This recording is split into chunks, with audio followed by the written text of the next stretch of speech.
Dikush e ka pyetur Einsteinin çfarë të bëj unë që fëmia im të jetë kaq i zgjuar se ti. Dhe ai ka thënë lexoj prralla. Dhe ja thënë po të jetë më i zgjuar se ti. Dhe ai ka thënë lexoj akoma dhe më shumë prralla. Unë mendoj që fantazia, legjendat, mitet, gjithçka ka mbetur në kohë sepse njeriu e ka patur shumë të nevojshme dhe vazhdon akoma të ta ketë nevojshme. Që të ekzistojnë gjëra më të mëdha se ne.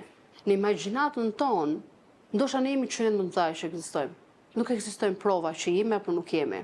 Ose të paktën ekzistojnë gjëra të trilluara, teori konspiracioni e të tjerë që janë të panevojshme ndonjëherë. Por unë mendoj që nëpërmjet letërsisë për fëmijë, ne përpiqemi të mbajmë gjallë tek fëmijët nevojën dhe dëshirën për të besuar që magjia ekziston.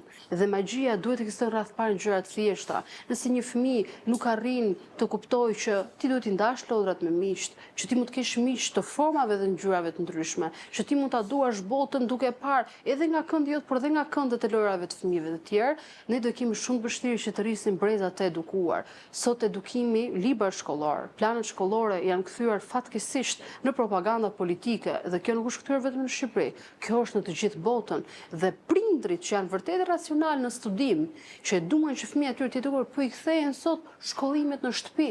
Sepse ajo çfarë shohin në librat e shkollës apo në më herët i trëmbin dhe duan që fëmijët e tyre të rriten me dijen e të lashtëve të tyre. Prandaj dhe libri ka mbetur kaq i thjeshtë, që ato të edukohen me thjeshtësi, me gjëra që i njohin dhe pikturat. Marcela ka bërë një punë të jashtëzakonshme që ti mbesën realitetit, nuk kam dashur të krijoj as gjëra fantashkencë, as gjëra të imagjinimit. Jo. Një lepur duket si një lepur, një ujk duket si një ujk, po pse duket ujku si kulçeder? Pse duhet ta deformojmë në imagjinatën e të parëve tan? Ai që ka imagjinat do gjej vetë rrugën. Shumë e thjeshtë jeta. Dhe kjo është ajo që kam dashur ta ruaj shumë fort, sepse jam e bindur që edukimi i fëmijëve është e vetmja armë që kemi ndaj ignorancës dhe propagandës politike që bëhet në çdo vend të botës.